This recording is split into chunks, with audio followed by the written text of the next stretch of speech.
Hey guys, so I am kind of done messing around with the sensors. So right now I just want to show you my current setup for the three sensors. So as always, that sensors has been there since day one. And that's a corner setup, and as you see here, this is the other corner over here where this third sensor that I recently got. So this is basically my front facing over here. So this way I have a lot of it can track me pretty well basically. And then lastly I have the other sensor back here. Sometimes Oculus does recommend you either setting up there or setting up right in the center in between both the sensor and the back, but so far I think this corner is working just fine, and there's no point of taking the whole thing out and drag it across 6-7 more feet and drill more holes. I mean, I put plenty of holes in my ceilings already. So speaking of that, I need to patch them up soon. But yeah, so this extra extension cable that they sent me with the Oculus sensor that I got is actually being used right here. I barely really need, I need like maybe 4 feet at the most. So that was the length they sent me was plenty. Now another thing that I want to talk about is the I have this plugged, the third sensor actually plugged into a USB 2.0. Let me see. I'm gonna push. Oh crap. Okay, I don't want to break anything, but I just moved my PC a little bit forward. Just want to show you guys the back. I don't use any of the PCI Express, the external USB slot add-on.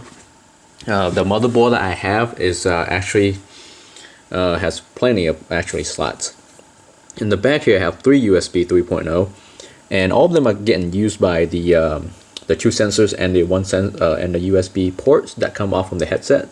And then so I have to use, and then I also have the one USB 3.1. Let me see, I think it's this one right up here, but I'm using this one for my wireless. Actually, yeah, it's that one, and I'm using that for my wireless because I don't have internet connection, direct internet connection in this room.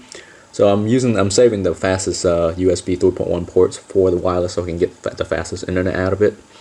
And then up here is this one right here is actually my where the third sensor get plugged into. It's a USB D. Let me see if I can get it on the camera. It's a USB DAC. It's a DAC-UP. It's a I have 2 of those ports actually. So technically I could plug in a 4th sensor if I want to, but I'm not gonna do that. But these USB are a little bit different. It's a 2.0 USB port, but it has a consistent voltage, basically power supply going to it. It doesn't fluctuate compared to the regular black USB 2.0 ports. I think it's the power that's going to is 5 volts, if I'm not wrong. But mainly these were originally designed for sound quality, to improve sound quality, because you can have speakers that have USB plug-in, and you can plug in directly into the yellow ports here, and it doesn't fluctuate the power supply to the speaker, so it makes the sound quality a whole lot better. Before in the past, these to get this stuff on your motherboard, it does cost you a lot more, but because every technology is getting cheaper and cheaper every day, so the price gone down quite a bit. I think I bought this motherboard for maybe like 110, can't remember, between 110 to 140, somewhere around there.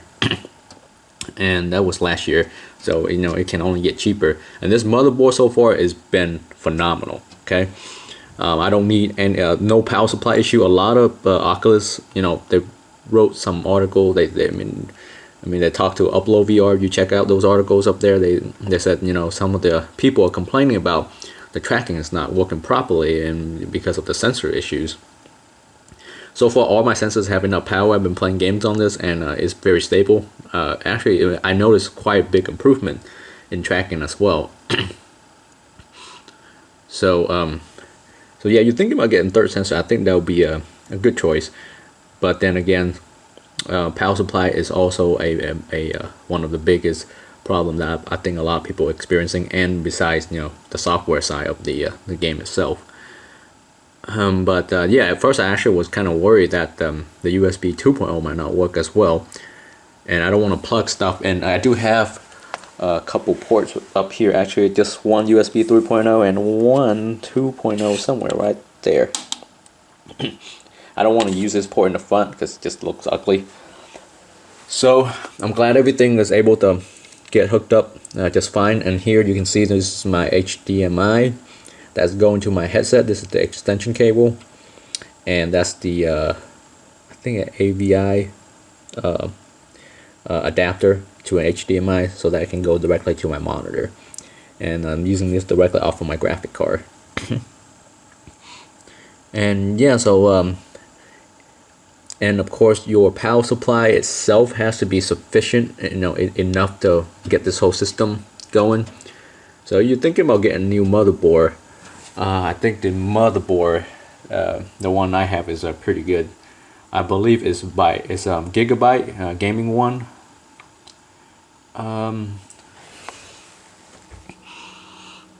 Yeah, this is the gaming one, Gigabyte motherboard. So I will leave the name of the motherboard in the description below. I have to kind of dig it up because I don't remember exactly what it was. Maybe I can. Yeah, I'll just leave in the name in the of it in case you guys are interested. So yeah, I just want to give you a little quick update of my current setup at the moment, and it's working pretty well. I'll see you guys in the next video. Thanks for watching.